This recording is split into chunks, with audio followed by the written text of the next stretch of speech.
Hi guys. सो अब हम start कर रहे हैं आगे आज की क्लास। लास्ट क्लास में मैंने आपको कूलम्स लॉ का फॉर्मूला पढ़ाया था, और क्योंकि कूलम्स लॉ में हम फोर्स की बात कर रहे हैं जो एक वेक्टर क्वांटिटी है, इसलिए हम उसके मैग्नीट्यूड और डायरेक्शन दोनों को हमने डिस्कस कर लिया है। चूंकि मैग्नीट्यूड और डायरेक्शन हम दोनों डिस्कस कर चुके हैं, इसलिए अब हेडिंग दे देते हैं vector form of Coulomb's law. आज की हेडिंग है vector form of Coulomb's law.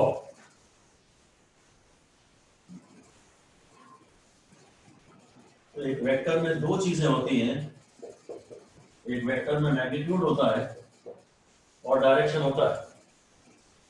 एक वेक्टर में दो चीजें होती हैं, मैग्नीट्यूड और डायरेक्शन। ठीक है। डायरेक्शन हम लोग यूनिट वेक्टर की मदद से बनाते हैं। तो यहां भी ऐसे ही कुछ कह सकते हैं, जो फोर्स है वो है के Q1 Q2 by R square into R cap. Force को ऐसा कुछ लिखा जा सकता है। बहुत ज्यादा इस रूप में हम इसे यूज करते तो नहीं है, बहुत ज्यादा इस फॉर्म में यूज करते नहीं है।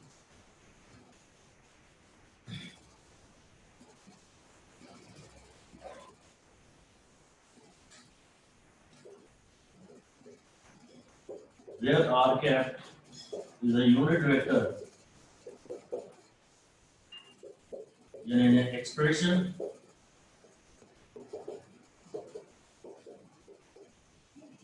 in terms of I, j, k in the direction of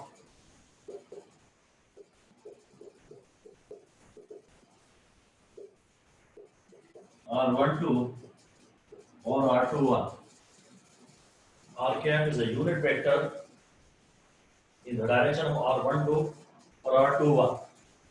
इनके डिटेल्स में फिलहाल शायद हमें जाने की आवश्यकता नहीं है।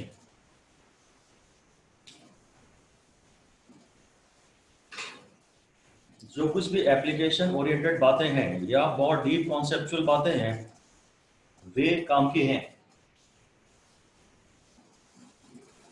एक वेक्टर में मैग्नीट्यूड होता है और डायरेक्शन होती है। डायरेक्शन की इंफॉर्मेशन यूनिट वेक्टर में कंटेंट होती है। यूनिट वेक्टर यानी वो एक्सप्रेशन जिसमें आई जे के आ रहा, एक्स एक्सिस के अलोंग यूनिट वेक्टर है आई कैप, वाई एक्सिस के अलोंग यूनिट वेक्टर है जे कैप, और जेड एक्सिस के अलोंग यूनिट वेक्टर है के कैप। तो हम कुछ क्वेश्चंस करने की पोजीशन में आ गए हैं। सबसे पहले तो हम ये क्वेश्चन कर रहे हैं, ये y एक्सिस है, ये x एक्सिस है, यहाँ एक चार्ज Q1 है, यहाँ एक चार्ज Q2 है। चलो ये प्लस Q1 है, ये प्लस Q2 है, ये डिस्टेंस a है, ये थीटा है, यहाँ एक माइनस Q3 चार्ज है, और ये पूरा डिस्टेंस ओरिजिन से b है।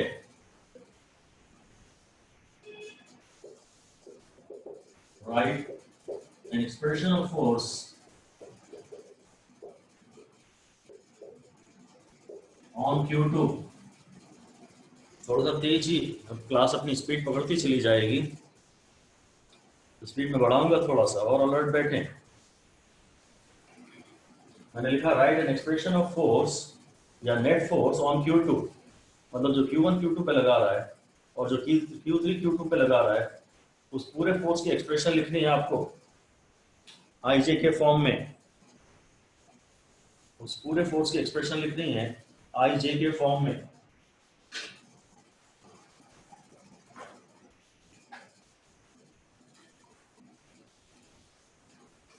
जरूर मैं,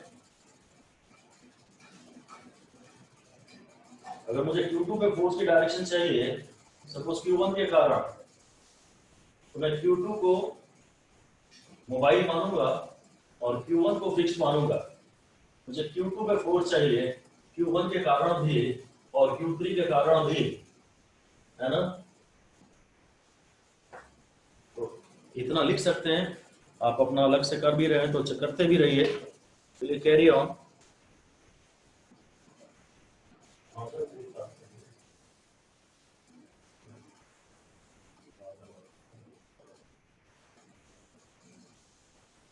Yes. है आंसर? यस आंसर आया, कौन बताएगा आंसर? सर। अक्षय। हाँ अक्षत बोलो।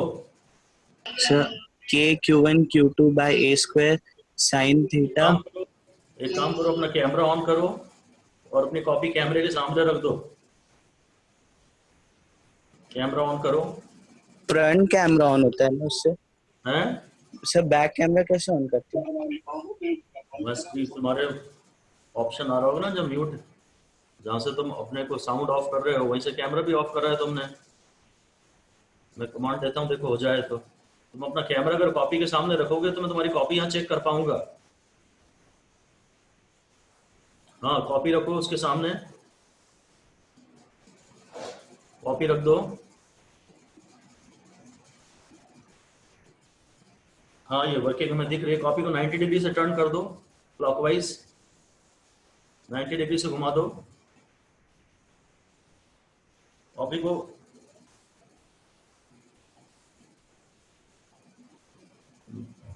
आ, 90 डिग्री से घुमा दो ना यार उसको थोड़ा सा।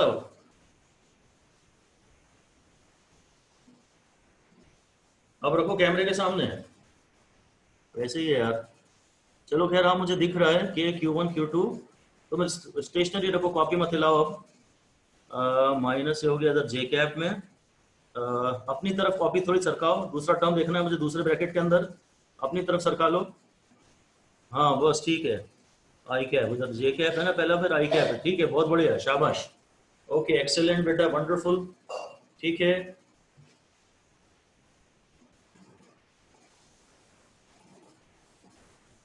और किसी को बताना है आंसर?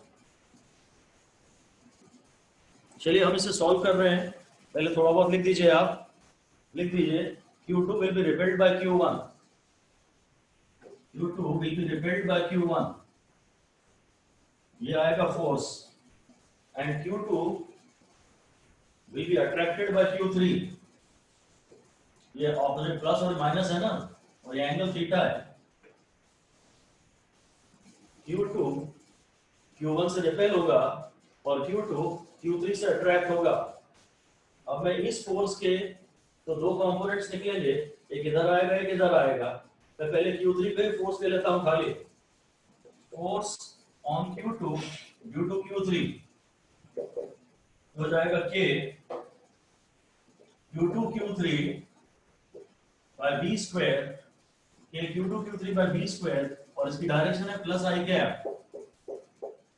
Q2 पे जो फोर्स है वो Q3 के कारण वो आई कैप की डायरेक्शन में है।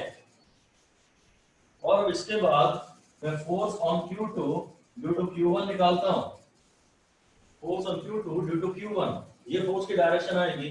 इसका एक कंपोनेंट ये आएगा और एक कंपोनेंट ये आएगा। फोर्स तो K Q1 Q2 का a स्क्वायर है, इस फोर्स की वैल्यू तो K Q1 Q2 का a स्क्वायर है, पर इसका एक ये कंपोनेंट आएगा, तो मैं K Q1 Q2 by a square, इधर cos थीटा, और ये प्लस आई कैप है, और इधर ये प्लस के Q1 Q2 by a square, इधर कोने में cos है तो साइड में साइन है, साइन थीटा माइनस जे कैप। अब इनको ऐड कर देता हूं बस। Q2 पे फोर्स चाहिए तो Q1 रिपेल कर रहा है और Q3 उसे अट्रैक्ट कर रहा है, तो Q3 का फोर्स तो डायरेक्टली x एक्सिस के अलोंग है, प्लस x एक्सिस के अलोंग, इसलिए वो टर्म मैंने पहले लिख लिया। फिर Q1 Q2 को रिपेल कर रहा है, इस फोर्स का एक कंपोनेंट मैंने यहां लिया, ये cos थीटा वाला कंपोनेंट प्लस आई कैप के अलोंग है, और ये जो फोर्स है ये माइनस जे कैप के अलोंग है। फिर आप इनको ऐड कर दीजिए, तो जो नेट फोर्स आएगा, जो टोटल फोर्स आएगा, उसमें जे आई कैप के दो टर्म आ रहे हैं, आई कैप के दो टर्म आ रहे हैं, और ये दोनों ही प्लस साइन के साथ हैं।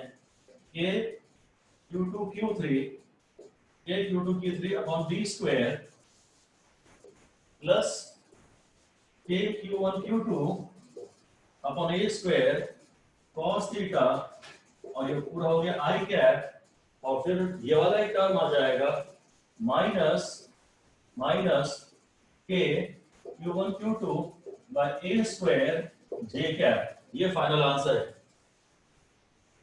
ठीक है।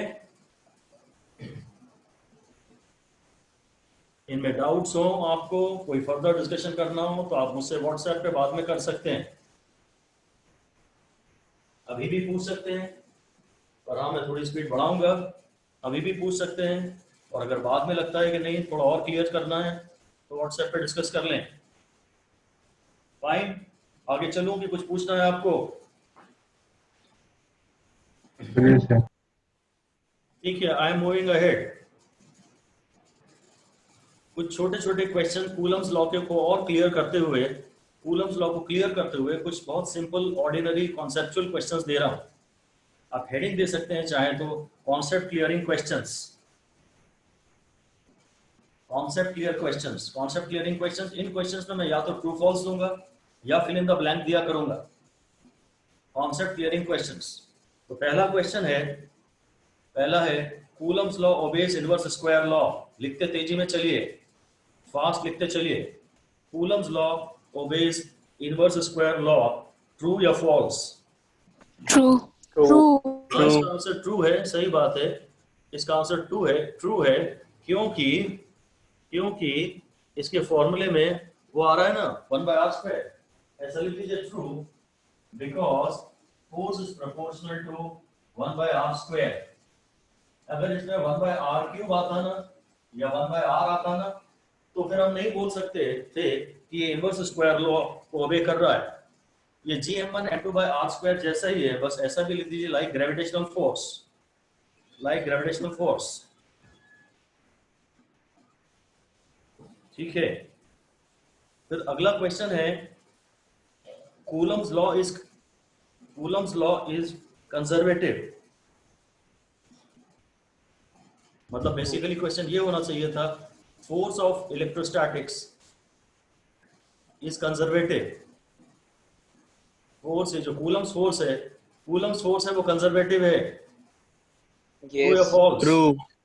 हाँ, ये भी ट्रू है। ट्रू। लिख दीजिए, it is similar to gravitational force. It is similar to gravitational force, which is conservative. So this must also be conservative.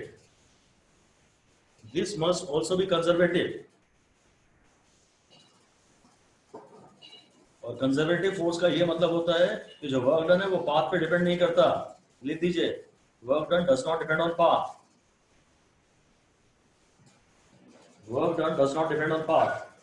और जब बाद में इस चैप्टर में हम पढ़े देखेंगे कि क्लोज्ड पाथ पे भी अगर हम चलते हैं तो वर्क डन 0 होता है। ये भी लिख सकते हैं, work done in moving along a closed path, work done in moving along a closed path in electrostatic field, work done in moving along a closed path in electrostatic field is zero. Therefore, energy is conserved. Work done 0 है, energy conserved है. Therefore, called conservative force.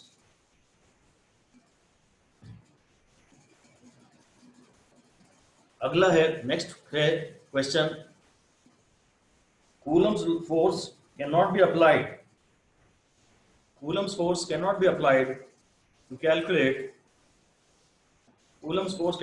to calculate electrostatic force between two protons inside the nucleus. False. True. हाँ, प्रणति शर्मा आपका answer ठीक है। False. हाँ, answer है इसका false. लिख दीजिए, इट कैन बी, इसको यूज कर सकते हैं, इट कैन बी। क्योंकि अगर ऐसा होता कुछ तो इसको पढ़ाते समय इसके कंस्ट्रेंट्स, इसके लिमिटेशंस पढ़ाए होते हैं ना। It is applicable both for very small distances and very large distances.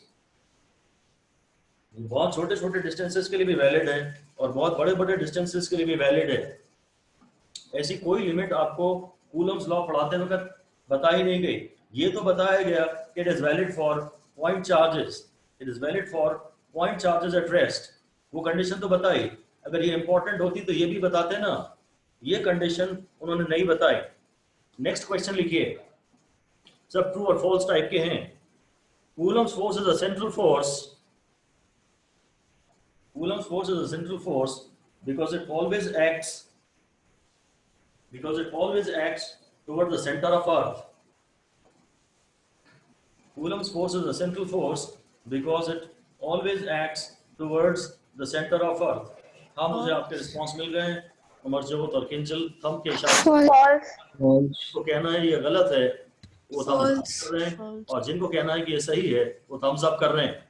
ठीक है, बढ़िया है, good way to interact. Alright, मैंने क्या कहा? अनुषा शर्मा आप क्लैप कर रही हैं। उस अनुष्का शर्मा, मैं उसका क्या मतलब लगाऊं? ट्रू, ट्रू के लिए थम्स अप कर दीजिए, ट्रू के लिए थम्स अप कर दीजिए।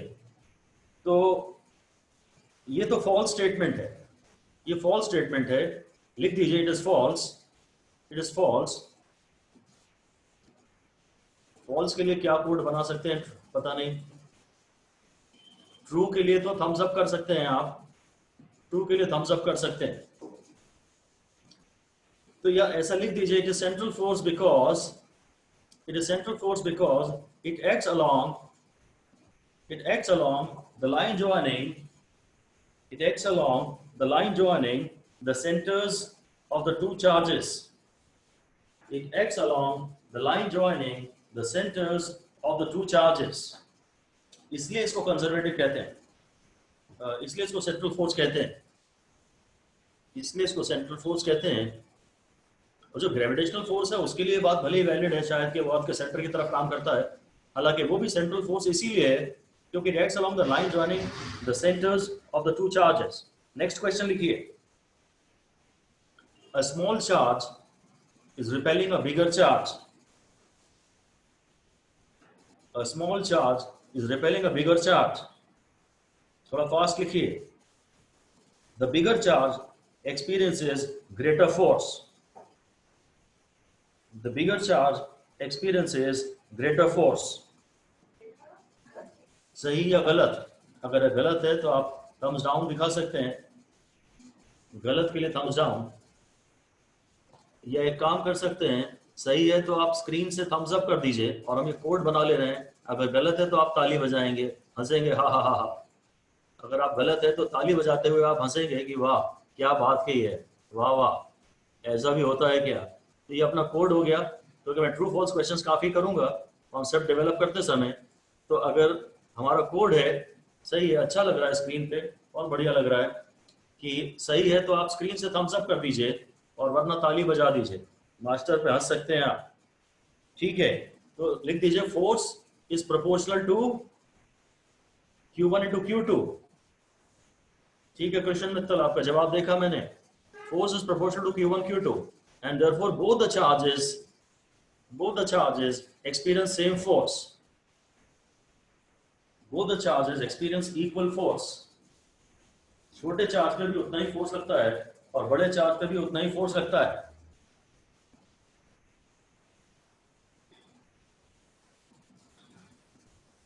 Both experience equal force. तो वो स्टेटमेंट हमारा गलत था, फॉल्स था, कि बड़े वाले पे फोर्स ज्यादा लगता है।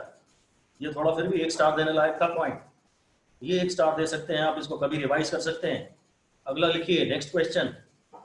Coulomb's force between two particles, Coulomb's force between two particles form action-reaction pair. Coulomb's force between two particles, of course charged particles form action-reaction pair. ये स्टेटमेंट सही है और इसलिए आपको इसमें थम्स अप करना होगा। ये स्टेटमेंट सही है, लिख दीजिए स्टेटमेंट इज ट्रू। हाँ प्रियांशी मिश्रा, आपका आंसर देखा मैंने। संकल्प चौरसिया, अक्षत कुमार, वसुधा मिश्रा, इच्छांशु जैन, ये आंसर सब सही हैं। श्री अर्था, आपका जवाब नहीं मिल रहा है मुझे। मनप्रीत का आंसर सही है, वेरी गुड, थैंक यू।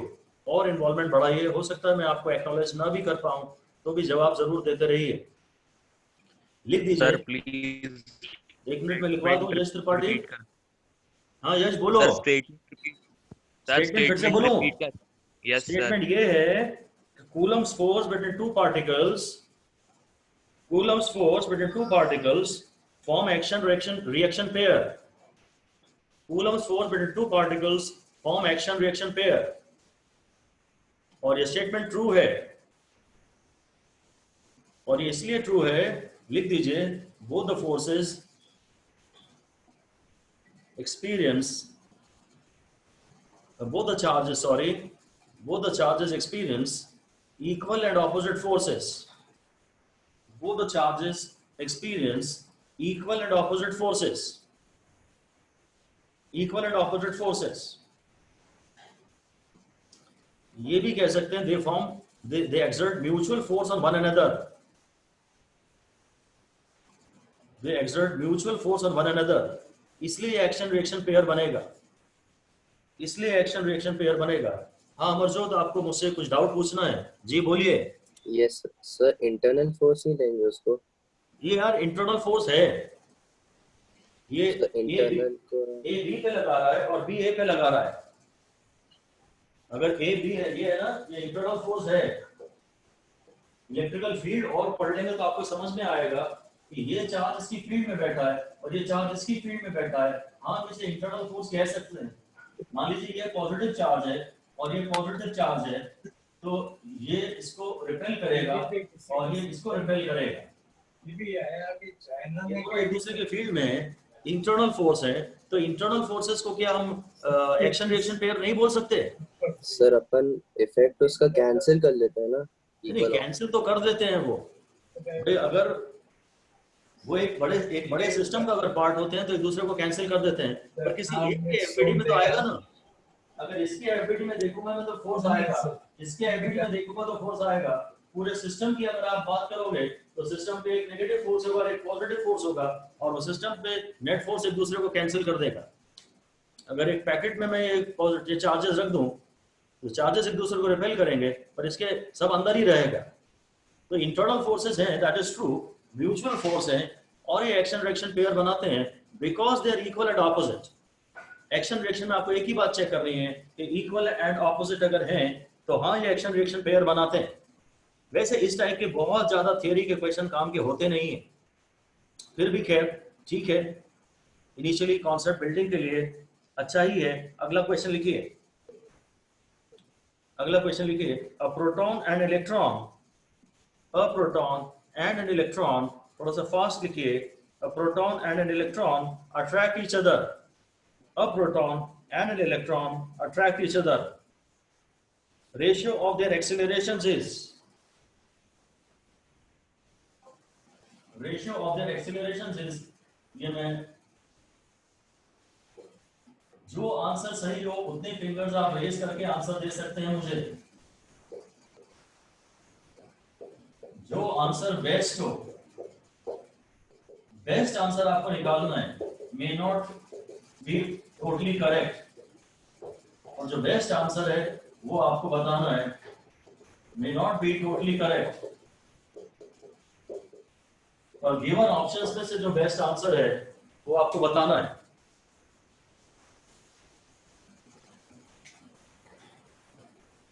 और जो आंसर सही है उतनी फिंगर्स आप रेज कर सकते हैं, बोल भी सकते हैं। जो आंसर सही है उतनी फिंगर्स रेज कर सकते हैं। मानव चौधरी, ये -1:1 इसका सही जवाब नहीं है। प्रियांशी मिश्रा बोलिए। सर -1:1। एक मिनट, नहीं प्रियांशी आपका आंसर गलत है। रिनी आपका आंसर सही है, अमरजोत सिंह सही है, किंजल सही है, अपूर्वा पत्थर गलत है, अमीशा शर्मा सही है, सर थर्ड है। सही है। Sir third. बोलिए। Sir third. थर्ड गलत है बेटा। Sir fourth. Rinki yes sir fourth. बोलिए आंसर। आपको कुछ बोलना है Rinki? Yes sir fourth answer. हाँ फोर्थ इसका सही जवाब है। Out of the given options जो बेस्ट आंसर है वो फोर्थ है। अगर आप आंसर देना चाहते हैं, हालांकि मैं शायद सबको मौका न दे पाऊं, तो उसके लिए आप स्क्रीन से हैंड रेज कर दिया करिए, तो फिर मैं आपसे पूछ लूंगा।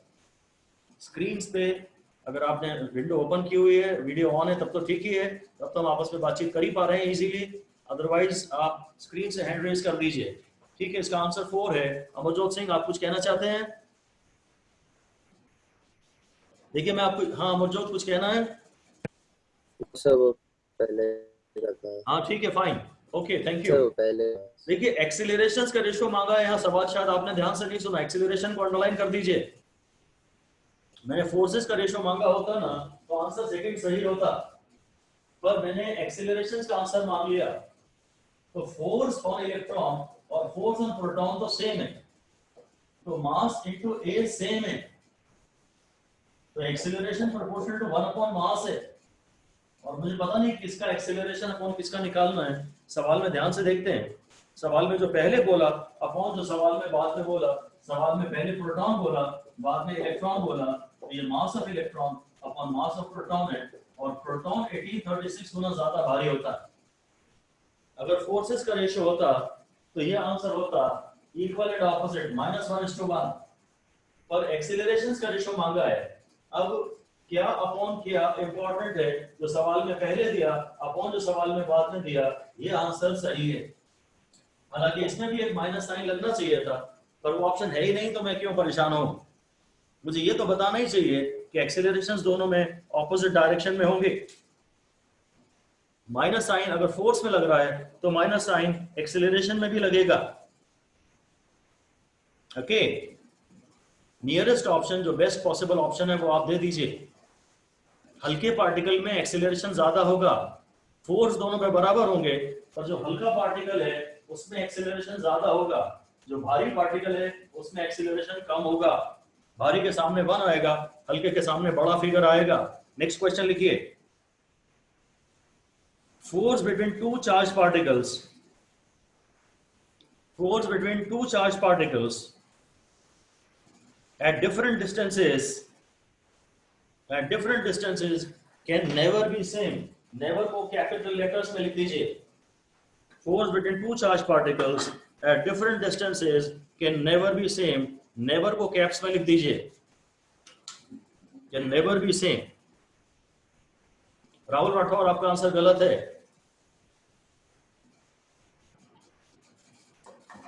अमरजोत सिंह, आपका आंसर गलत है। किंजल का आंसर सही है। प्रियांशी मिश्रा का आंसर सही है। वसुधा मिश्रा सही है। प्रियांशी अग्निहोत्री सही है। श्रीयता शर्मा सही है। इच्छांशु सही है। मानव चौधरी गलत है। अनिरुद्ध चौहान गलत है। हाँ, इच्छांशु, शिशिर अग्रवाल सही है। दीपाली मिश्रा गलत है। नेवर थोड़ा जो है ना स्ट्रॉन्ग वर्ड है। अमीशा शर्मा सही है। रिनी गलत है। जोसफ सही है। अपूर्वा सही है। Can never be same, can never be same, ये आंसर गलत है। ये सही हो सकते हैं, मतलब फोर्स सेम हो सकते हैं अगर मीडियम में अलग अलग कर दें तो। इसे लिख दीजिए, forces can be same, forces can be same if mediums are made different, if mediums are made different। इनको ये जितने भी बड़े स्ट्रॉन्ग शब्द होते हैं ना, अगर ऑलवेज बोलता है या नेवर बोलता है तो इन स्टेटमेंट्स का एक ना एक एक्सेप्शन मिल जाता है। ये स्टेटमेंट कभी सही नहीं होते। जो कैन हो या मे भी हो, मे भी जिसमें लिखा हो ना वो स्टेटमेंट सही होता। अगर ये कहता है कि forces between two particles at different distances may be same, may be, तो उसमें तो एक ना एक ऐसा केस ऐसा आप निकाल ही लेंगे जहां फोर्सेस सेम आएंगे। जो स्ट्रॉन्ग वर्ड्स हैं नेवर या ऑलवेज, ये मोस्टली स्टेटमेंट गलत होते हैं। स्ट्रॉन्ग वर्ड्स हमें मंजूर नहीं है, वो गलत निकलते हैं। उनका एक ना एक एक्सेप्शन निकल ही आता है। देखिए, फोर्स का फॉर्मूला एयर में है, एयर में फोर्स का फॉर्मूला है Q1 Q2 बाय dA², और मीडियम में जाने के बाद ये ऐसा हो जाता है। तो पॉसिबल है कि फोर्स सेम हो, dAir² is equal to K into dN²। अगर मीडियम में चार्जेस के बीच का डिस्टेंस ये कर दें, अगर मीडियम में चार्जेस के बीच का डिस्टेंस ये कर दें तो फोर्स सेम आ जाएगा। अगर मीडियम में चार्जेस के बीच का डिस्टेंस ये कर दें तो फोर्स सेम आ जाएगा। इसलिए थोड़ा केयरफुल रहिए।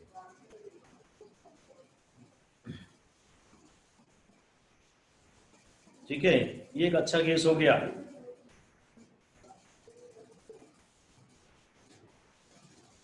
ओके। अब नेक्स्ट क्वेश्चन ये दे रहा हूँ, अब ये ट्रू फॉल्स वाले खत्म हो गए हैं वैसे, हालांकि कॉन्सेप्चुअल क्वेश्चन ही है ये भी। नेक्स्ट क्वेश्चन ये दे रहा हूँ कि ये एक स्फीयर है और इस पर पॉजिटिव चार्ज यूनिफॉर्मली डिस्ट्रीब्यूटेड है, इसका रेडियस r है, और यहाँ एक और आइडेंटिकली मान लेते हैं, ये आइडेंटिकल है, ये अगला क्वेश्चन है ऐसा है, और इनके सेंटर्स के बीच में डिस्टेंस 3r है, इनके सेंटर्स के बीच में डिस्टेंस 3r है, ठीक है। ये भी Q1 है, ये Q2 है, और ये इनके बीच में डिस्टेंस है। बस आपको इनके बीच में फोर्स के बारे में बताना है। एक स्फीयर का रेडियस r है, उसका चार्ज Q1 है, एक स्फीयर का रेडियस r है, उसका चार्ज Q2 है, दोनों पे पॉजिटिव चार्ज है, और इनके सेंटर्स के बीच में डिस्टेंस 3r है। आपको इनके बीच में फोर्स का फॉर्मूला बताना है।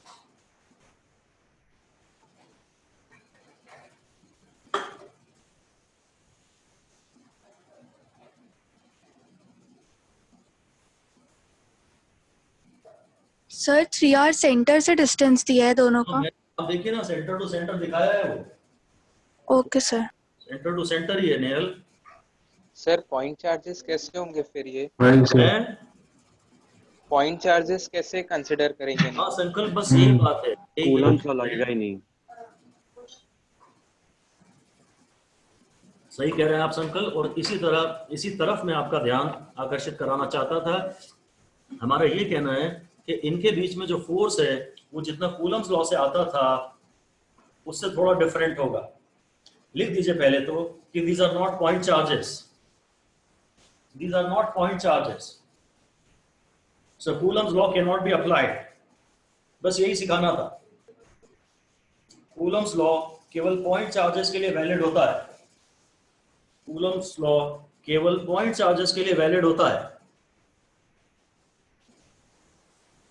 तो ये हम नहीं निकाल सकते इसका आंसर, बस इतना ही बता सकते हैं, इतना ही बता सकते हैं कि आंसर जितना कूलम्स लॉ के हिसाब से होना चाहिए था उससे ज्यादा होगा कि उससे कम होगा, बस यही बता सकते हैं। सुनिए, ये दोनों पॉजिटिव चार्जेस एक दूसरे को रिपेल करेंगे, ये दोनों पॉजिटिव चार्जेस एक दूसरे को रिपेल करेंगे, और आप चाहें तो ये बोल सकते हैं कि यहाँ का भी पॉजिटिव रिपल्शन के मारे यहाँ इकट्ठा हो जाएगा, और यहाँ जो पॉजिटिव था ये भी रिपल्शन के मारे यहाँ इकट्ठा हो जाएगा, दोनों पॉजिटिव चार्ज दूर भागेंगे। The effective distance between the center of the two charges has increased, और इसलिए फोर्स जितना होना चाहिए था उससे थोड़ा कम आएगा।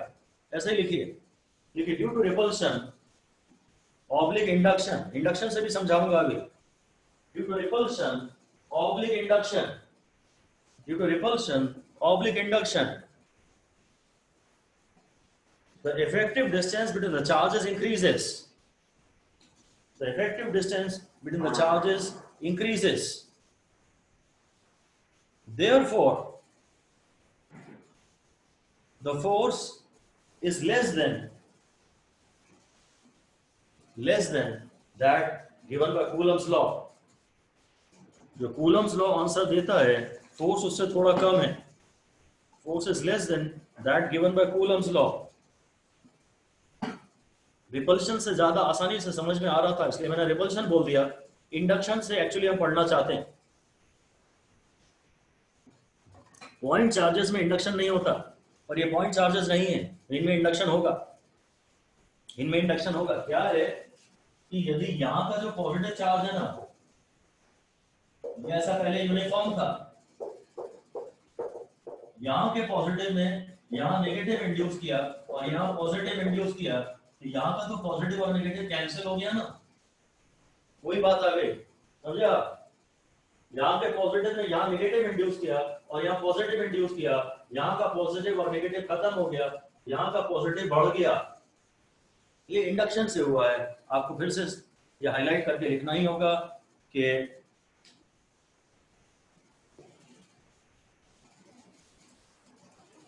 since the charges are not point charges, since the charges are not point charges, we should consider the effect of induction.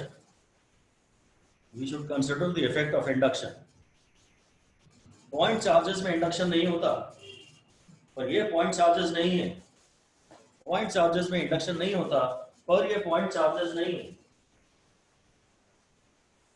इसी बात के कंटिन्यूएशन में सेम बात है वैसे तो ये एक रॉड है, इस पे चार्ज Q2 है, इसकी लेंथ L है और इसके सेंटर का यहां से डिस्टेंस D है। ये एक पॉइंट चार्ज है Q1 और एक रॉड है, रॉड के ऊपर चार्ज Q2 डिस्ट्रीब्यूटेड है। ये पॉइंट चार्ज है Q1 और ये एक रॉड है, रॉड के ऊपर चार्ज Q2 डिस्ट्रीब्यूटेड है और रॉड की लेंथ L है और इसके सेंटर से डिस्टेंस यहाँ पे D है, इसके सेंटर से डिस्टेंस D है। और अब आपको इन दोनों के बीच में फोर्स निकालना है। ये हल्का सा एडवांस्ड क्वेश्चन है, थोड़ा सा एडवांस्ड क्वेश्चन है। More than F, हाँ more than what comes in Coulomb's law. Kinjal फिर से बोलो, आवाज थोड़ी कट रही है। सर जो कूलम लॉ में आएगी उससे ज्यादा थोड़ी। हाँ कुछ ऐसा ही है, पर इसको तो हम एक्चुअली पूरा कैलकुलेट करना चाहते हैं। पहली बात तो यही है, फिर से लिख दीजिए कि rod can not be considered as a point charge, rod can not be considered as a point charge. Coulomb's law cannot be applied directly. Coulomb's law cannot be applied directly. ये थोड़ा सा एडवांस क्वेश्चन है, थोड़ा सा advance question है। Elementary section नहीं छोड़ भी देखा। सकते हैं, थोड़ा सा एडवांस क्वेश्चन है।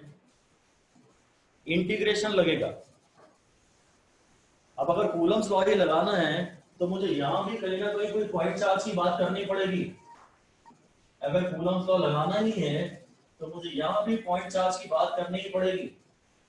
मैं मान सकता हूं कि ये रॉड जो है ना कई पॉइंट चार्जेस से मिलके बनी है।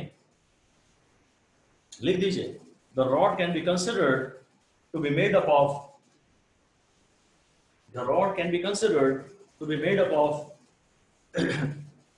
many small point charges. The rod can be considered to be made up of many small point charges.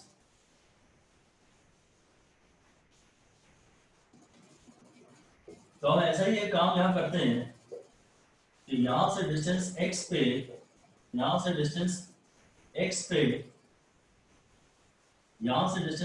पे विड्थ dx का एक एलिमेंट्री सेक्शन कंसिडर करते हैं। ऐसा ही लिख लीजिए, consider an elementary section of width dx at a distance x from Q1. Consider an elementary section of width dx at a distance x from Q1 and try to calculate the charge dq on this elementary section. Charge Q2 on this elementary section.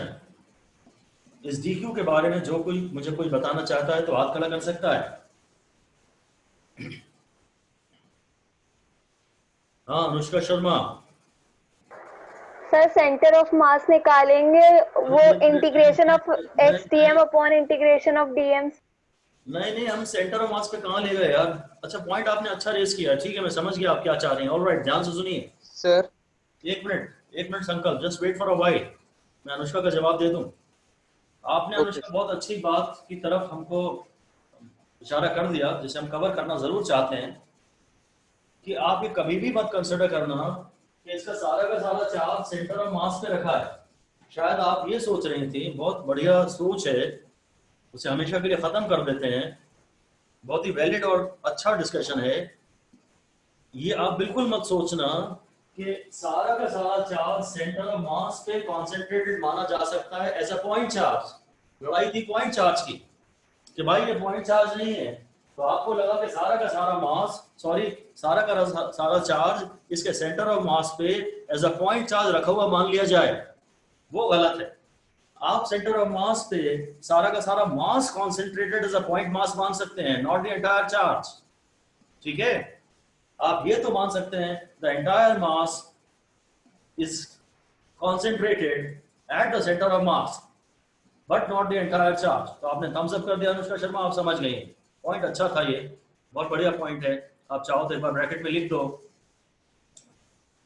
एक बार bracket में लिख दो। मैं पूछता हूँ आपसे, प्रियांशी और अक्षर, मैं आपसे भी बात करता हूँ। पहले ब्रैकेट में लिख दो,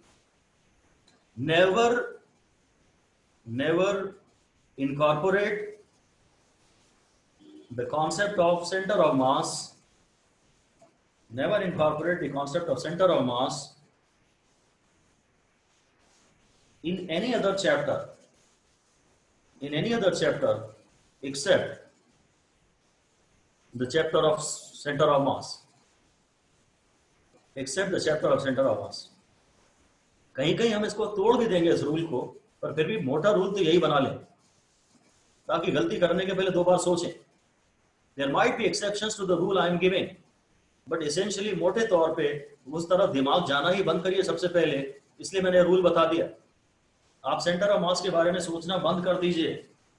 सेंटर ऑफ मास पे मास कॉन्सेंट्रेट माना जा सकता है, पर हालांकि मेरे को अगर ग्रेविटेशनल फोर्स भी निकालना होता ना, तो मैं जो कैविटी वाले सवाल होते हैं उसमें आप ये थोड़ी ना कर लेते हो कि सारा मास इसका भी, ये एक पॉइंट मास है और ये कैविटी है, आप ऐसा थोड़ी कर लेते हो कि इसका सारा मास इसके सेंटर ऑफ मास पे कॉन्सेंट्रेटेड मान लेते हैं, फिर Gm1m2/r² ये वाला लगा लेते हैं। तो सेंटर ऑफ मास का कॉन्सेप्ट तो ग्रेविटेशन के चैप्टर में भी नहीं लगता, क्योंकि हमारे फॉर्मूले पे 1/r² आ रहा है। सेंटर ऑफ मास का कॉन्सेप्ट तो ग्रेविटेशन का फोर्स निकालने के लिए भी नहीं लगता। अच्छा हुआ ये गलती हुई, और गलतियों से ही हम सीखते हैं। गलती होने के बाद नाचना चाहिए, जब वो समझ में आ जाए आपको सेलिब्रेट करना चाहिए, जरा भी दुखी नहीं होना चाहिए। ठीक है, अक्षत कुमार, आपने इस बीच हाथ खड़ा किया था, क्या कहना चाहते हैं? सर वो आंसर। ओके ठीक है, आंसर अभी नहीं सुन रहा मैं आपसे। प्रियांशी मिश्रा। सर आंसर ही बोलना है। ठीक है प्रियांशी, अगर आप चाहते हैं तो अपनी कॉपी स्क्रीन पे रख दीजिए। Yes sir. हाँ प्लीज, मैं आंसर देख लेता हूं। आप कैमरा ऑन करिए, हरी अप प्लीज,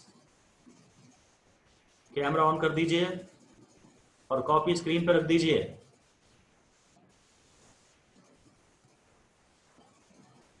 आप सुन रही हैं मुझे प्रियांशी?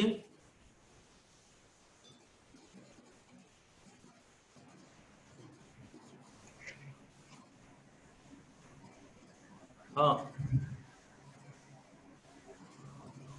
कॉपी खड़ी कर दीजिए, कैमरे के सामने बिल्कुल वर्टिकली कर दीजिए, इसको खड़ा कर दीजिए आप। Yes sir.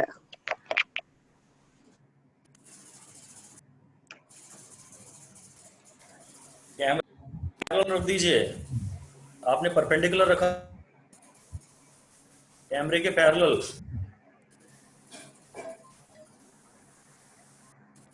हाँ अब मुझे दिख रहा है थोड़ा सा और।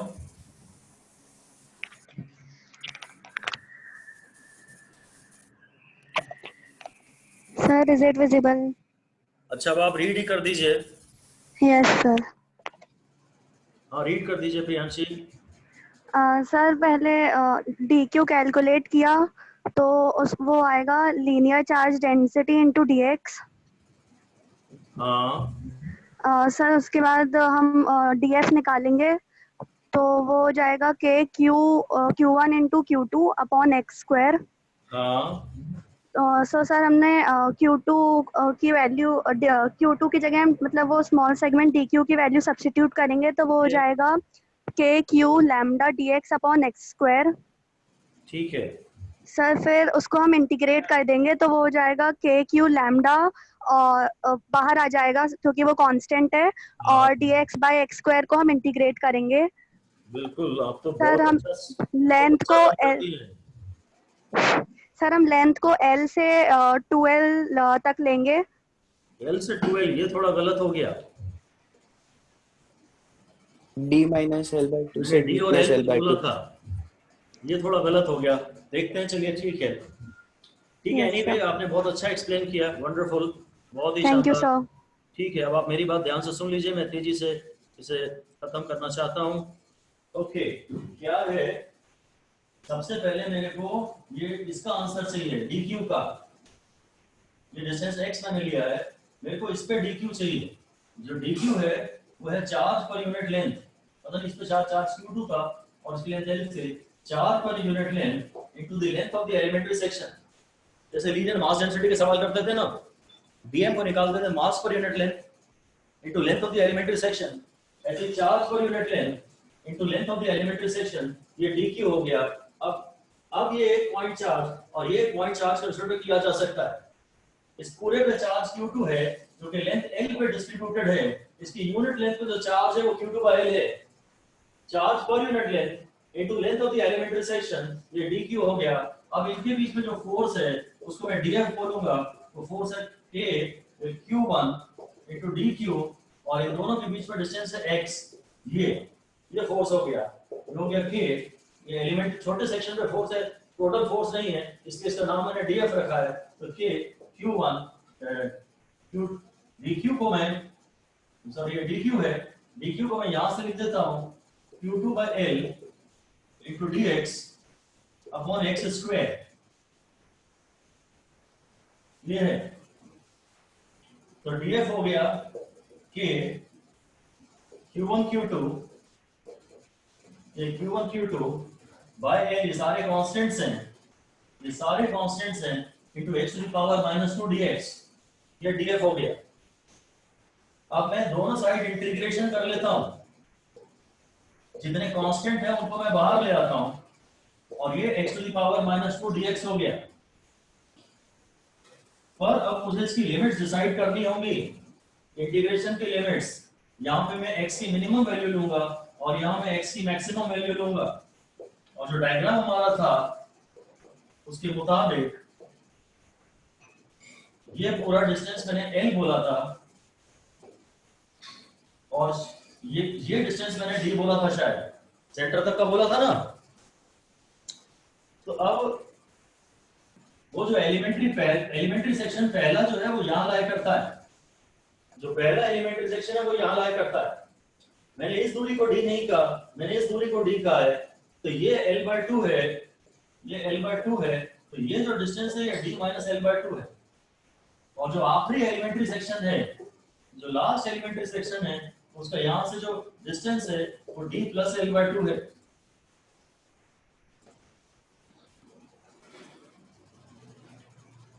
मुझे ये इंटीग्रेशन करना है x min से लेके x max तक, पर d किस डिस्टेंस को कहा गया है वो ध्यान से देखिए।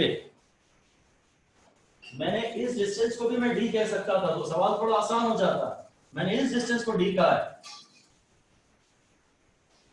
आपने यहां से एक जनरल एलिमेंट्री सेक्शन के डिस्टेंस को x कहा था, तो पहला एलिमेंट्री सेक्शन जो q1 के जो नियरेस्ट एलिमेंट्री सेक्शन है वो यहां से d - l/2 की दूरी पे है, तो minimum value of x is d - l/2।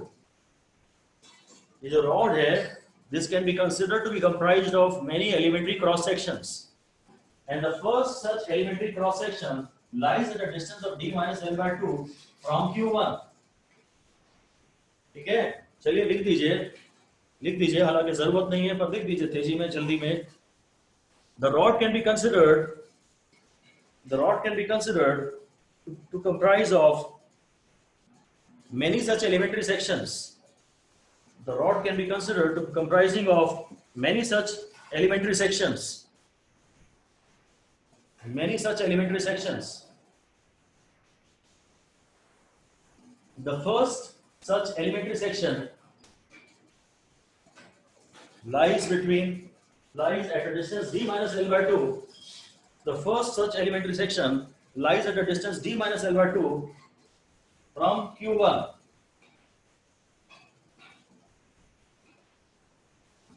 And the last such elementary section lies at a distance d + l/2 D plus L by 2 from Q1.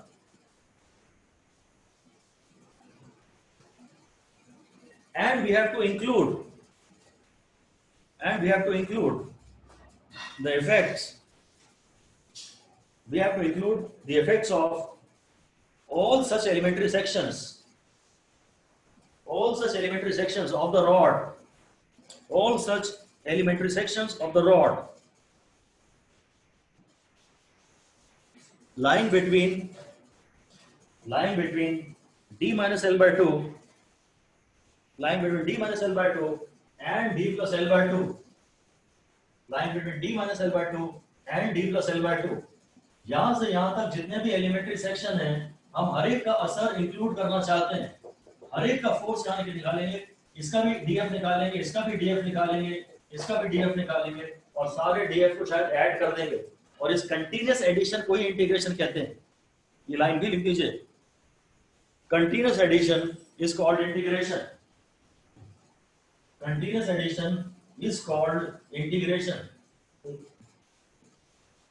Continuous addition is called integration. मैं DF को जब integrate करूंगा ना, तो शायद summation of DF आएगा एक प्रकार से. इंटीग्रेशन ऑफ द समेशन के q1 q2 बाय n आ जाएगा. फिर ये integration of x to the power n dx होता है x to the power n plus 1 upon n plus 1. फिर ये हो जाएगा x to the power -2 plus 1 upon -2 plus 1, और ये लोअर लिमिट्स हैं जो कि d minus l by 2 है, और ये अपर लिमिट है x की जो कि d plus l by 2 है, और समेशन ऑफ df मतलब टोटल f. सारे एलिमेंट्री सेक्शंस के फोर्स को मैं ऐड कर रहा हूं, जो जाएगा k q1 q2 upon l, इधर या जाएगा -1 by x, ठीक है ना. ये x टू द पावर -1 बचेगा, और इधर एक माइनस बचेगा, d minus l by 2 और d plus l by 2. फिर आप इसको अब इसके आगे के स्टेप्स में पूरे फॉलो नहीं कर रहा हूं. 1 upon d minus l by 2 minus d upon -1 upon d plus l by 2. अब आप इसे सॉल्व कर लीजिए. इसको मैं आगे नहीं ले जा रहा. मैंने d बड़ा ध्यान चालाकी से दिया था. थैंक यू संकल्प. d बड़ा इंपॉर्टेंट है. मैंने d किसे कहा है वो ध्यान से देखना है. रॉड के एक एंड तक के डिस्टेंस को मैंने d नहीं कहा, रॉड के मिड पॉइंट तक के डिस्टेंस को d कहा है. और पढ़ लीजिएगा, और डाउट होगा तो आप मुझसे अलग से डिस्कस कर सकते हैं व्हाट्सएप पे. ठीक है सर. हाँ, d plus l by 2 minus upon d plus l by 2 minus 1 upon d minus l by 2 होना चाहिए था. कौन बोल रहा है, नाम बताइए. अनुष्का. हाँ अनुष्का, बोलो, फिर से बोलो जरा, क्या बोल रही हो. सर ये लास्ट स्टेप में 1 upon d minus l by 2 की जगह 1 upon d plus l by 2 होना चाहिए था ना. माइनस साइन ले लिया असल में मैंने, ये माइनस लगा दिया, एक स्टेप में डायरेक्टली कर दिया. ये माइनस बाहर आता ना, तो पहले ये वाला टर्म आता, फिर ये वाला टर्म आता, फिर मैं उस माइनस को अंदर ले जाता. माइनस की वजह से चेंज हो गया. आप सॉल्व करके देखेंगे ना तो यही मिलेगा.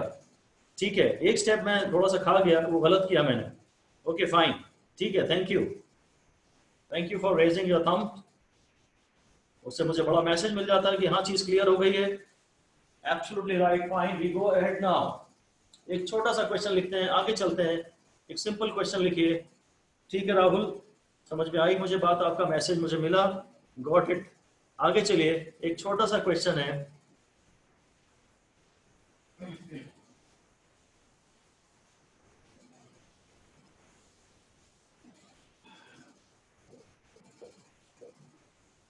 ये इंक्लाइन प्लेन है, ये डिस्टेंस 30 डिग्री है, ये डिस्टेंस 30 डिग्री है, और ये डिस्टेंस 1 मीटर है. यहां दो चार्जेस रखें, यहां दो चार्जेस रखें, Q1 Q2. एक इंक्लाइन प्लेन है,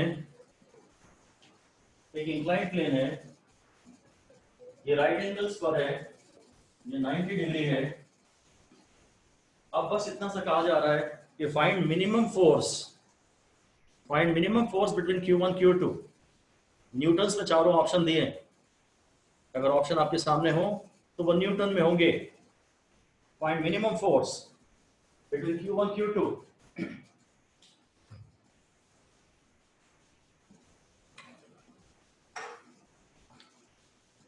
अगर आपको फोर्स मिनिमम निकालना है तो चार्ज भी मिनिमम होने चाहिए। इन लोगों ने Q1 और Q2 की वैल्यू दी नहीं है, ये लाइन लिख दीजिए। For force to be minimum, for force to be minimum the charges should also be minimum। Force के मिनिमम होने के लिए चार्जेस को भी मिनिमम होना चाहिए। तो वी विल अज्यूम कि जो Q1 है और जो Q2 है वो E के बराबर है, क्योंकि इलेक्ट्रॉनिक चार्ज से छोटा चार्ज कोई होता नहीं है ना। चार्ज भी मिनिमम होना चाहिए। Q1 Q2 की वैल्यू नहीं दी थी, बस अब मुझे हाइपोटेन्यूज से डिस्टेंस निकालना है। ये हाइपोटेन्यूज है, शायद बेस दिया है और हाइपोटेन्यूज मांगा है, तो cos थीटा लूंगा। cos theta is based upon hypotenuse, hypotenuse is equal to based upon cos theta. So this is 1 upon cos 30, this is 1 upon root 3 by 2, this is 1 upon, ये cos 30 is root 3 by 2, ये distance 2 by root 3 हो गया। बस ये distance मुझे निकालना था। फिर f का आंसर है 9 into 10 power 9 into Q1 Q2, तो Q1 Q2 यानी 1e into 1e upon distance का स्क्वायर, और डिस्टेंस है 2 by root 3 का स्क्वायर।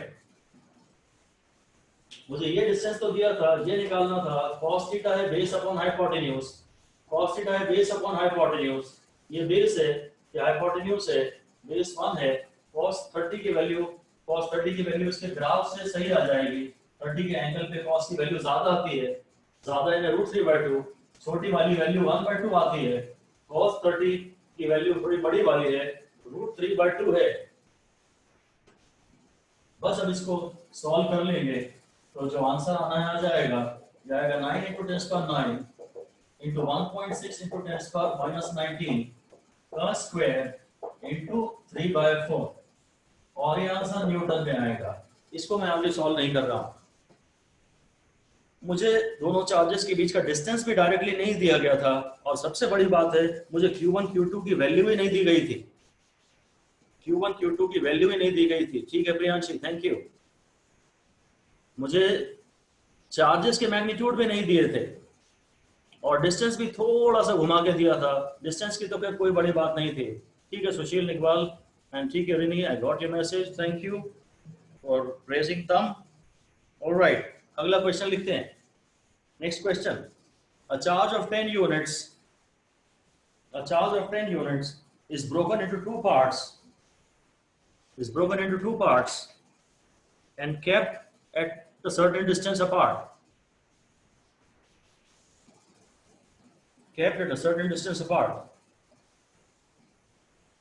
और फिर ऑप्शंस दे रहा हूं मैं आपको, ऑप्शंस देख के आपको बताना है कि what should be these two parts, what should be the value of these two parts for the force between them to be maximum.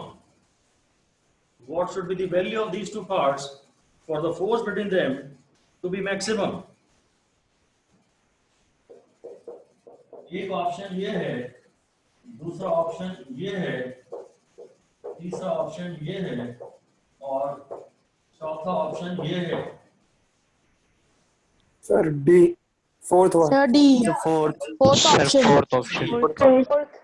Alright, सही कह रहे हैं, शाबाश, फोर्थ आंसर सही है। The product should be maximum.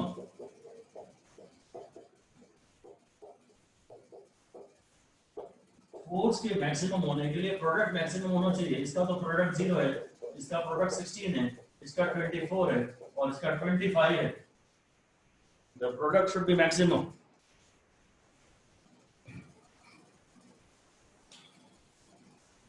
अगर options दिए हुए हैं इस टाइप से तो हम यहाँ देख सकते हैं, और अदरवाइज हाँ इसका बेसिक फंडामेंटल मेथड तो हम फिर कर ही देते हैं। इसका जो फंडामेंटल मेथड है वो तो हम कर ही देते हैं। प्रोडक्ट मैक्सिमम होना चाहिए। ठीक है, हम इसी क्वेश्चन को फिर से कह रहे हैं, लिख दीजिए। A charge capital Q is to be broken into Q and Q minus Q एक चार्ज Q था, उसको मैंने इस पार्ट में तोड़ा और फिर ये बचा हुआ पार्ट है,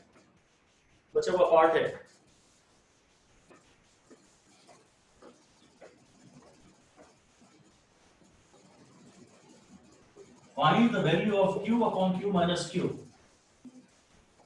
Find the value of ये वैल्यू आपको निकालनी है. For the force between these two parts to be maximum. For the force between these two parts to be maximum, और maximum को कैप्स में लिख दीजिए. Sir, 1. Sir, 1. हाँ शाबाश, बहुत बढ़िया. इच्छांशु का आंसर सही है, श्रेयर्था का सही है. All right. इनके बीच में फोर्स मैक्सिमम होने के लिए मैक्सिमम लिख दीजिए. चूंकि मैक्सिमम की बात कर रहा है, लिख दीजिए we should apply the condition of maxima. We should apply the condition of maxima of force. We should apply the condition of maxima of force. और पहले ये भी लिखिए, force is proportional to the product.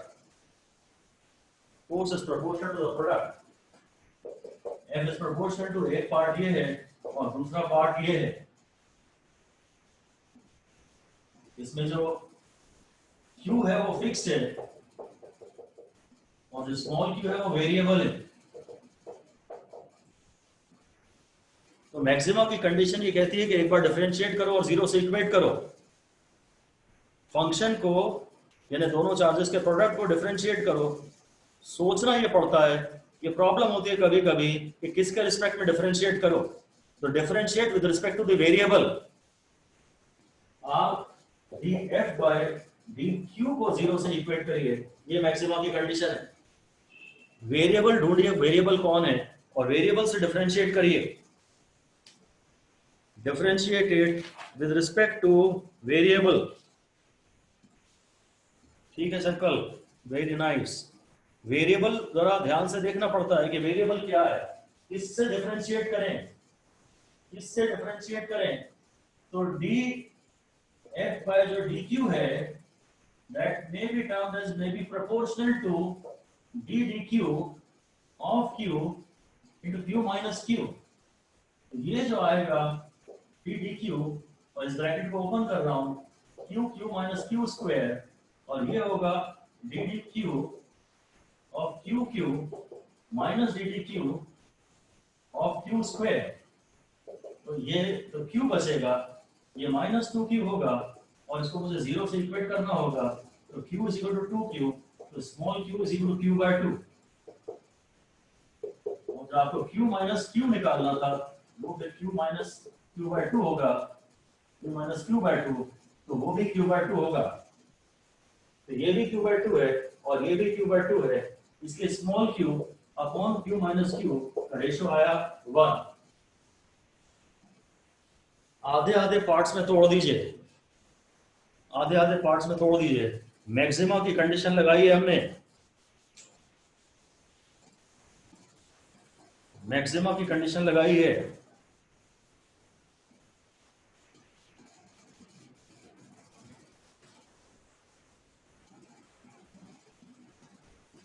ठीक है.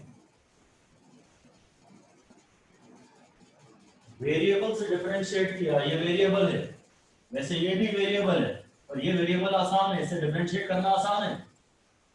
Capital Q fixed है, ये variable है और ये भी वेरिएबल है. आप इससे भी डिफरेंशिएट कर सकते थे.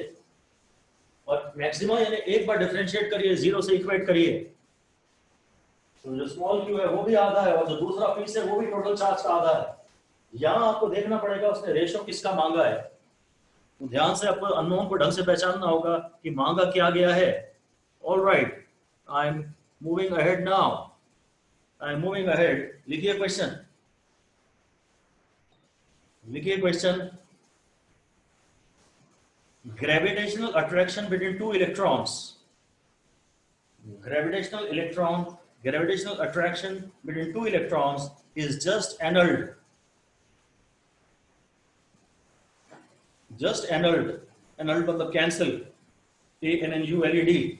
Just annulled. Just annulled by electrostatic repulsion between them. Gravitational attraction between two electrons is just annulled by electrostatic repulsion between them. Find the specific charge of electron. Find the specific charge of electron.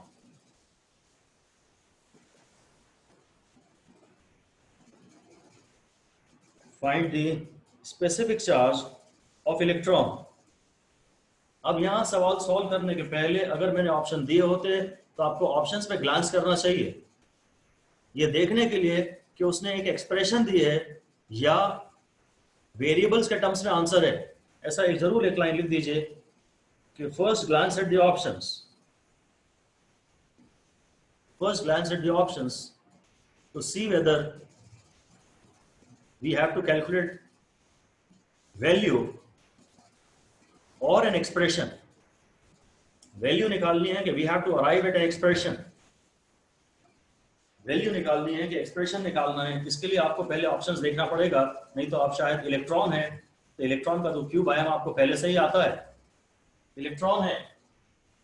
मैंने आपसे ये कहा कि electrostatic force और gravitational force एक दूसरे को cancel कर रहे हैं। इलेक्ट्रोस्टैटिक फोर्स है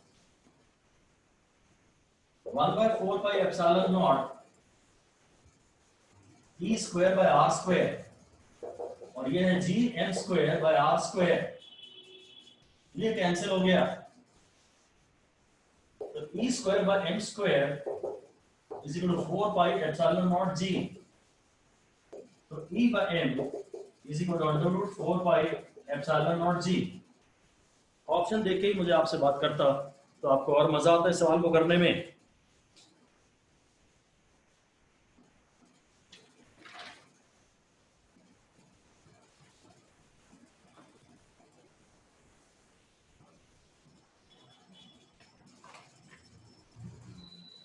ऑप्शन देके मुझे करना चाहिए था। ठीक है प्रियांशी, थैंक यू। प्रियांशी अब आप मुझे एक बात और बताइए, इलेक्ट्रॉन के E बाय M की वैल्यू हम ऑलरेडी पढ़ चुके हैं, उसकी वैल्यू बताइए प्रियांशी अगर आपको याद है तो, और नहीं है तो जल्दी से बोल दीजिए सॉरी सर नहीं आता, ताकि हम किसी और से बात करें। मोनिश का आंसर बताइए। सर 1.76 into 10 to power 11 अबे प्लस 11 की माइनस 11? प्लस 11। हट, सही है सर। कैसे भैया? मैं बोल रहा हूँ सर। अरे तू बोल रहा है तो क्या हम भी तो बोल रहे हैं यार? आपने लिखवाई थी सर। अरे हमने लिखवाई है तो क्या हो गया, कंफ्यूज नहीं हो सकते क्या हम? हमने हो सकता है गलत लिखवाई हो। सर मैं नहीं होता। अरे भाई थोड़ा बहुत सपोर्ट करो ना कि सर ऐसा ऐसा करना पड़ेगा इसलिए बड़ा आएगा पावर। सर वो सर मास और छोटा है इसलिए मास उसकी जब बहुत पावर छोटा है। ऊपर जाती है तो पॉजिटिव हो जाता है। कौन बोला था ये? सर इन्हीं। हाँ रेनी, ठीक है शाबाश, वेरी गुड। भाई E बाय M जब निकालते हैं ना तो M का पावर तो बहुत ही ज्यादा छोटा आता है और M नीचे है, छोटा पावर नीचे है, इसलिए ऊपर जाके 1.76 into 10⁻11 कूलम पर केजी हो जाएगा। ठीक है, आप you should never rely on your memory regarding these values। ये सब मिक्सअप होंगी, ये नहीं याद रहने वाली है कभी भी आपको, ये सब मिक्सअप होंगी। आपको ये सपोर्ट करना पड़ेगा कि इसमें 10 का पावर -19 आता है, इसमें 10 का पावर -31 आता है, इसलिए ऊपर जाके वो हो रहा होगा। जितना G का नेगेटिव पावर आता है, जितना G का नेगेटिव पावर आता है उतना E बाय M का पूरा पॉजिटिव पावर आता है। ये वैल्यूज पे आप भरोसा नहीं कर सकते, अभी तो बहुत थोड़ा सा सिलेबस है, इसके फिर भी याद है। ठीक है, यहाँ मैं एक काम करता हूँ, मेरा जरा पहले इस सवाल को हमारा हो गया। ऑप्शन आप देखना पड़ेगा कि वो स्मॉल k के टर्म्स में भी दे सकता है, इसकी जगह वो k q² बाय r² लिख ले और वो k के टर्म्स में आंसर दे दे, तो वो देखना तो पड़ेगा ही कि ऑप्शन किस तरह से दिए गए हैं। एनीवे एक हेडिंग दे दीजिए, यूनिट ऑफ एप्सिलॉन नॉट।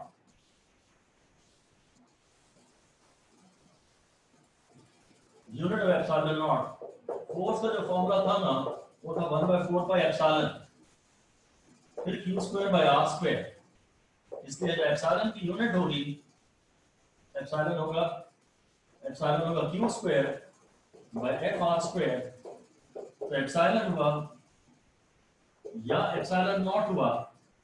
अगर यूनिट के मामले में बात कर लूं अगर यूनिट की बात करें तो मैंने डायमेंशन के हिसाब से ले दिया, तो coulomb square upon newton metre square,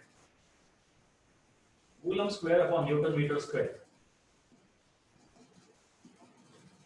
और जो एप्सिलॉन आर है और जो के है उसकी यूनिट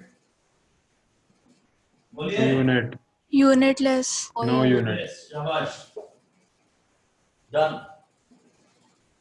तो इनकी यूनिट्स है, याद करने की जरूरत नहीं है, डेरिवेशन पे ध्यान दे दीजिए, ऐसे निकाला है। और यही कारण है कि जो 1/4 पाई एप्सिलॉन नॉट होता है, तो उसकी वैल्यू तो 9 × 10⁹ है और उसकी यूनिट इसकी उल्टी होगी, इसलिए ये आएगा न्यूटन मीटर स्क्वायर पर coulomb square, newton metre square पर कूलम स्क्वायर।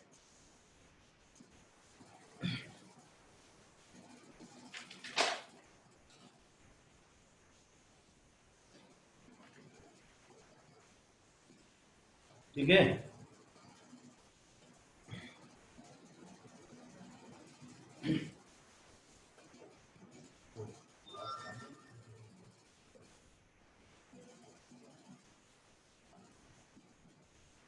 ठीक है, ओके, ऑलराइट। डायमेंशंस वगैरह भी निकाले जा सकते हैं, वो मैं नहीं निकाल रहा। अब आपके सामने एक यह क्वेश्चन है, ये आपको इक्विलैटरल ट्रायंगल है, सारी साइड्स एल की हैं, एंगल 60 डिग्री है, ये प्लस क्यू है, ये प्लस क्यू है और ये प्लस क्यू है, और मान लीजिए ये पॉइंट ए है, ये बी है और ये सी है, ये पॉइंट सी है।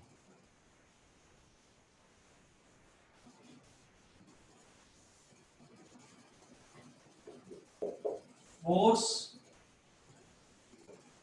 on B due to A is F. Force on B due to A is F. Find the resultant force. Find the resultant force on B. B पर resultant force आपको निकालना है। B पर A के कारण force F है, B पर A के कारण फोर्स F है, और एक्चुअली आपको मैग्नीट्यूड भी निकालना है और डायरेक्शन भी निकालना है।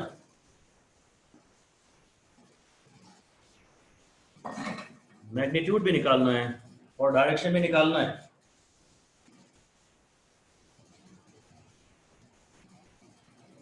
हाँ भाई, बहुत टाइम लग गया, जल्दी करो।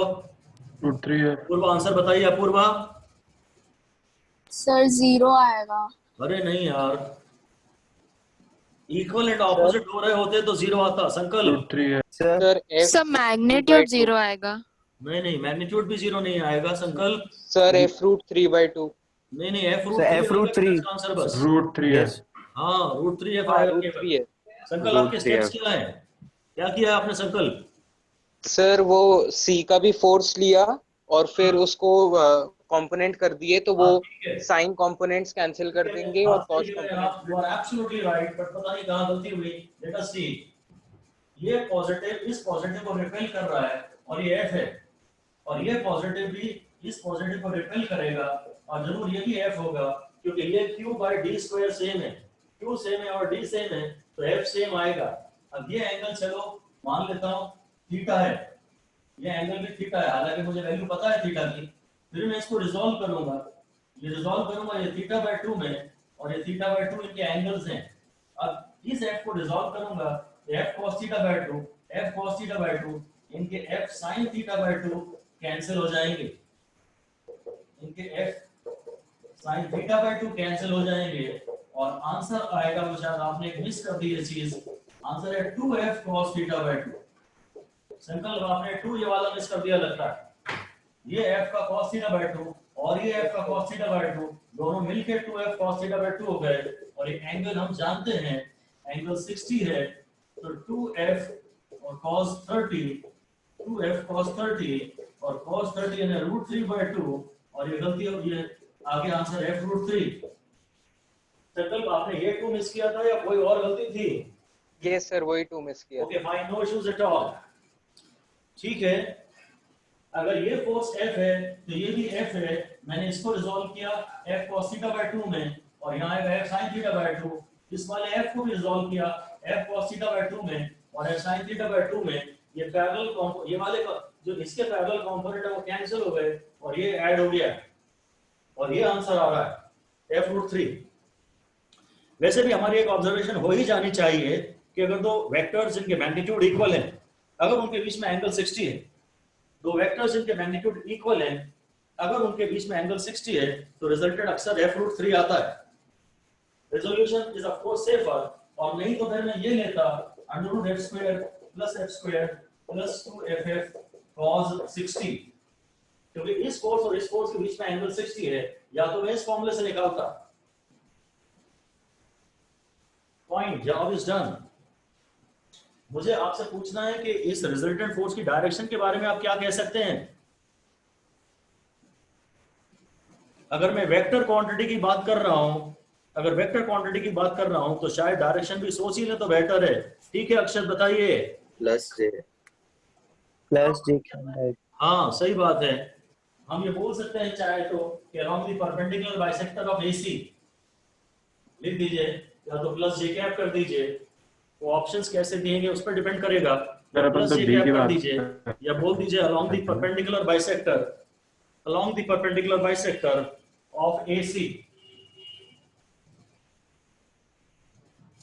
या ये भी लिख दीजिए कि horizontal component of the forces gate cancelled, horizontal component of the forces get cancelled and vertical component of the forces gets added up.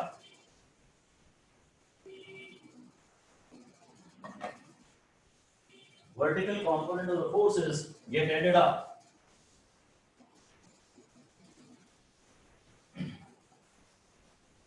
और इसी तरह सेम ये अगला क्वेश्चन है, ये +q है, ये +q है और ये -q है, सब कुछ सेम है, सब सेम है। ये A है, ये B है और ये C है, और force on B due to A F है। ये पॉजिटिव को रिपेल कर रहा है और ये आंसर F है। ये पॉजिटिव को रिपेल कर रहा है। अब आपको रिजल्टेंट फोर्स बताना है।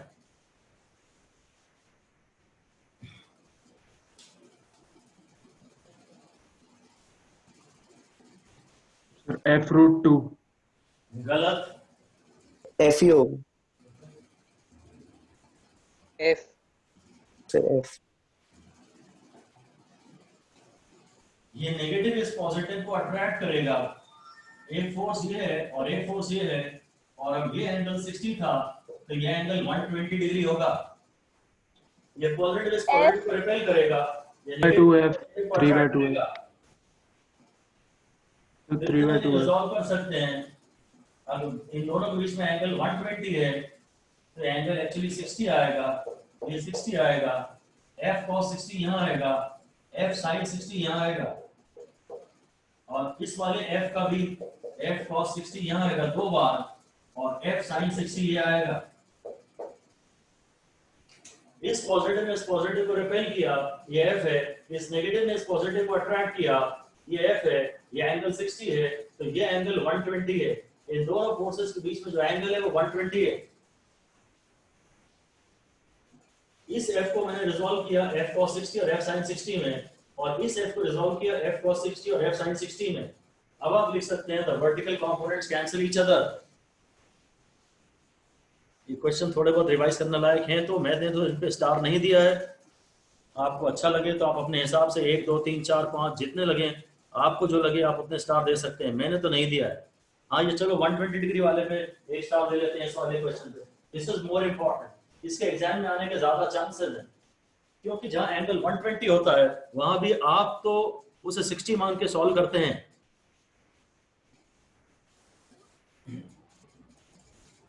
तो फोर्स है कितना, ये जो टोटल फोर्स है वो है F, रिजल्टेंट है F cos 60, 2F cos 60, और cos 60 ये 60 वाला एंगल यहाँ आता है, छोटी वैल्यू आती है 1/2, इसके इसका आंसर है F। cos 60 में मेरे को कंफ्यूजन तो हो सकता है कि √3/2 है कि 1/2 है। ठीक है संकल्प, got your message, thank you. ये √3/2 है कि 1/2 है, कंफ्यूजन हो सकता है। cos का ग्राफ से डिसाइड करेंगे ये बड़ी वाली वैल्यू है √3/2 और cos 60 की छोटी वैल्यू है 1/2। और ये भी एक स्टैंडर्ड रूल शायद आप यूज करते हो कि अगर दो वेक्टर्स मैग्नीट्यूड में इक्वल हैं, अगर दो वेक्टर्स मैग्नीट्यूड में इक्वल हैं और उनके बीच में एंगल 120 है तो resultant is equal to either of them. मैं तो ये लिखवाना चाहूंगा, लिख दीजिए जल्दी से। If two vectors are equal in magnitude, if two vectors are equal in magnitude and angle between them is 120 degree, and angle between them is 120 degree, then the resultant is equal to either of them. Then the resultant is equal to either of them. ये मैं 3 star दे रहा हूं इस point पे। अगर आप इसे याद कर पाए तो अच्छा है, प्रैक्टिस में शुमार करें तो अच्छा है, नहीं तो कोई बात नहीं, हर बार डिराइव करिए। डिराइव करने में एक्यूरेसी ज्यादा होती है, रूल्स को यूज करने में थोड़ा बहुत कई बार सिली मिस्टेक होती है। इस फोर्स की डायरेक्शन बताइए sir i cap plus i. हाँ, i cap plus i cap plus i cap plus i cap plus i cap parallel to side AB, parallel to the base of the triangle, parallel to the base of the triangle.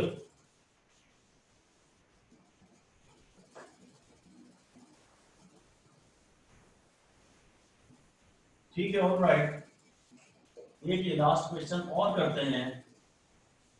ये A है, ये B है, ये C है, वही equilateral triangle है, equilateral triangle है। ये आप जानते हैं D है, ये आप जानते हैं G है। यहाँ सब पे चार्जेस क्यों रखें, सब पे चार्जेस क्यों रखें? साइड जो है ट्रायंगल की वो L है और एंगल 60 60 60 है, एंगल 60 60 60 है। आंसर क्या है?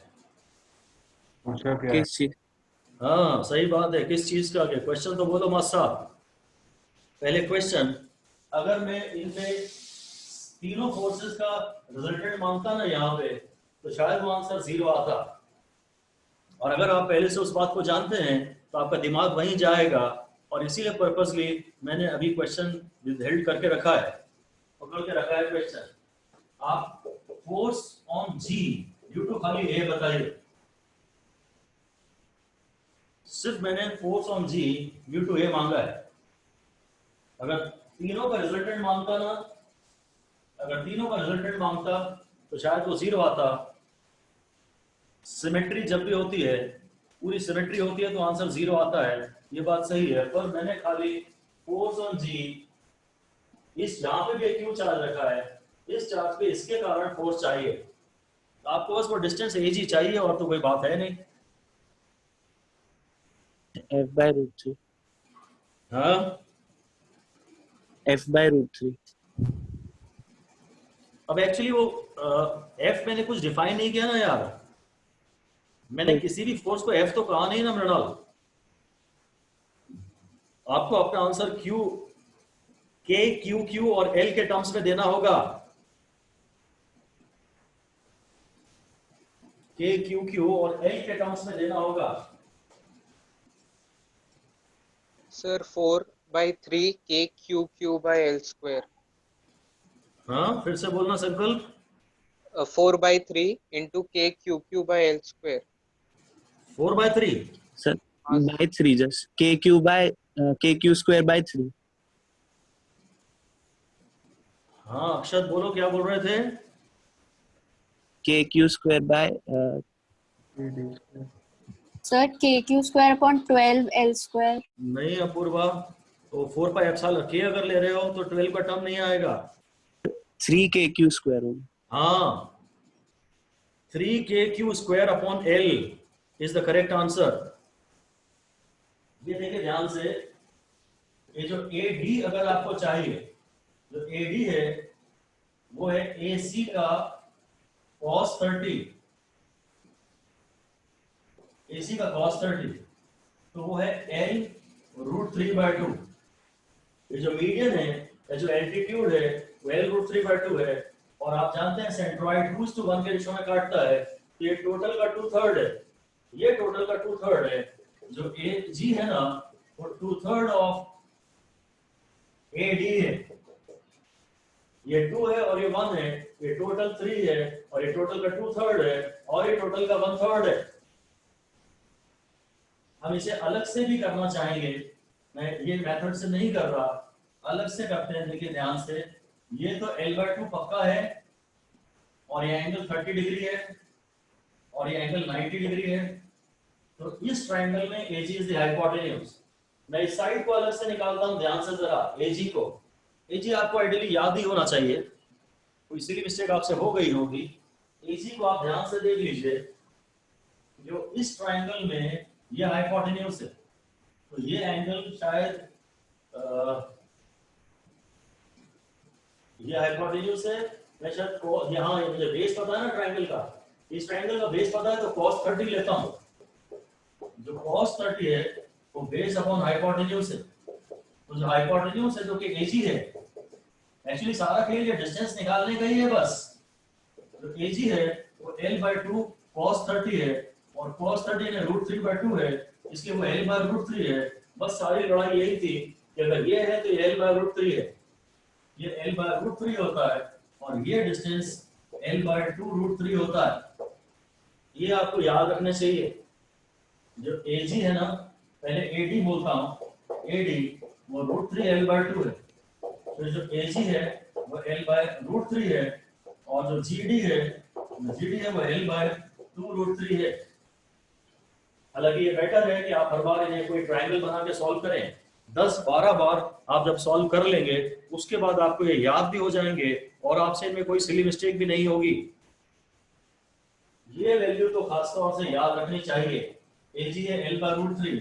अब मेरे पास एक चार्ज यहाँ और एक चार्ज यहाँ और बस इनके बीच में डिस्टेंस ये है, तो मुझे जो फोर्स निकालना है वो है K Q